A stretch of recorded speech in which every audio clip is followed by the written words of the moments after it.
Welcome to the introductory video of Color Warper. In this video, I will go over how to use the application and how to configure it.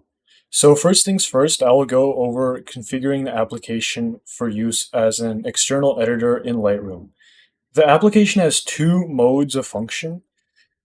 One of these modes is the external editor for Lightroom, and the other mode is as a standalone editor. So how do we configure it as an external editor? First of all, we would open Lightroom. We would go to Edit, Preferences. Then we would go over here, Additional External Editors, Preset Custom, Application Choose. Go here. It's going to be in C, Program Files, Color Warper, colorwarper.exe. Select that. There, we've added it as an editor. Make sure that the file format is TIFF, color space is sRGB, 16 bits per component, 240, no compression. Click on OK. So now we can export this image to Color Warper and edit it in it. So how do we do that? We'd go into Photo, then edit in colorwarper.exe. Let's click on this. So there, it's been opened in Color Warper. So now let's just review what the tool does. We have the photo strip down here, but we won't need this because we only have one image we're working with. So I'll just collapse this by clicking on this arrow right here. We have our Color Warper right here. This is the resolution for the Color Warper. You can change it from a 6x6 to a 16x24. But for this demonstration, I'll be using a 6x6. So how does this tool work? We have all of these nodes out here. All of them have a different angle and radius.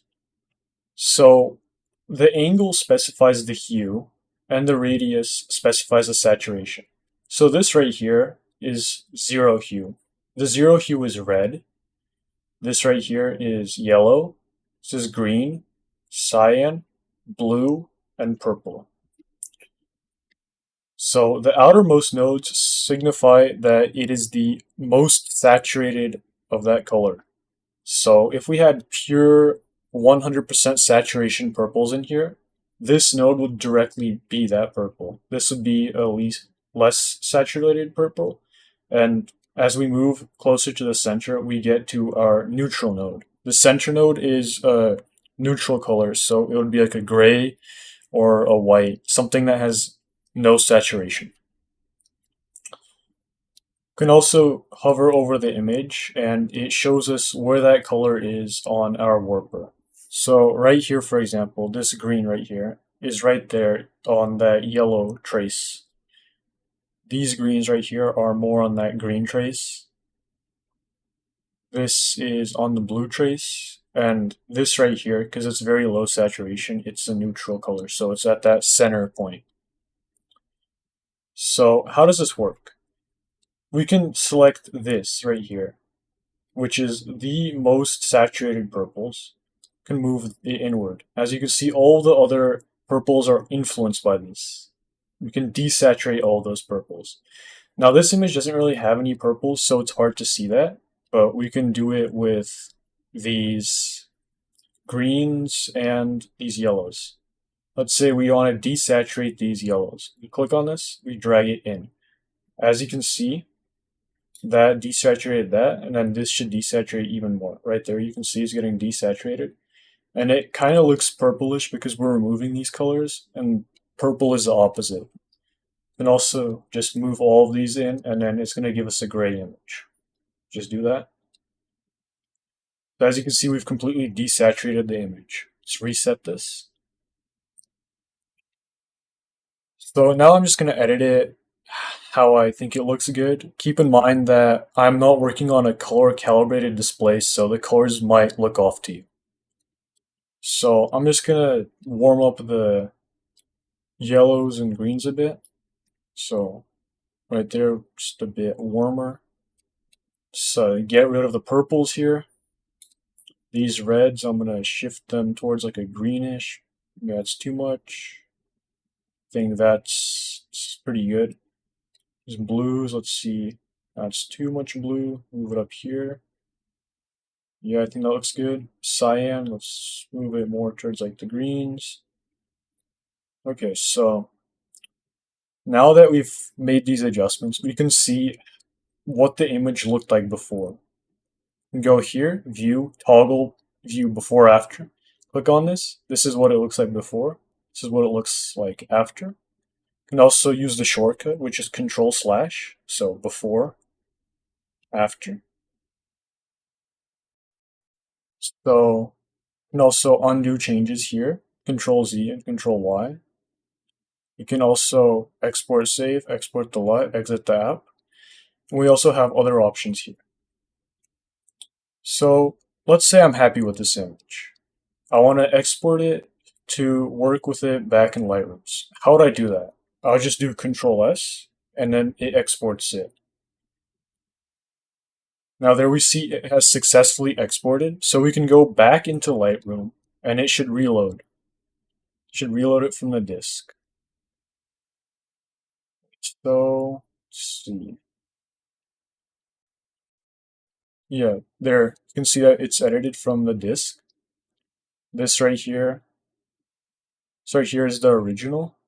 Yeah, this is the original, and then this is the edited version, which we just edited. You can see it's a small change, but it's still noticeable. And we were able to achieve that very quickly using the color warper. In my experience, using the color warper is easier than using the HSL sliders because it's a more intuitive way to work with color. Now let's say we like this look and we want to export it as a LUT. How do we do that?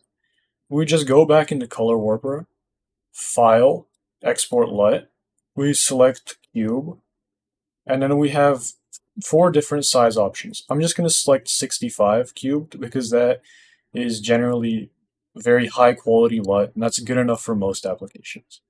I'm going to export it to this folder right here. So actually, let's just do downloads. Select that folder. Let's call this test LUT. Now I have a testlut.cube already in that folder, so when I click on export, it's going to ask me if I want to overwrite it. I'm just going to overwrite it. There we go, it's exported. We can also use Color Warper as a standalone editor. To do this, we just open Color Warper like so. Let it open. Let's do full screen. Then we navigate to File, Open. You can go to 100 Media, and let's just import all of these images. Click on Open, and they will import and populate down here. So we've imported all of those images. Now I will just select this image, and let's just work on it. So again, it's the same as with the other example, but I'm just going to work on the image here. So let's say blues, I want to make them cyan. There we go. Greens, I want to make them warmer.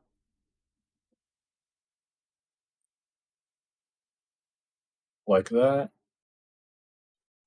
These I want to saturate a bit more.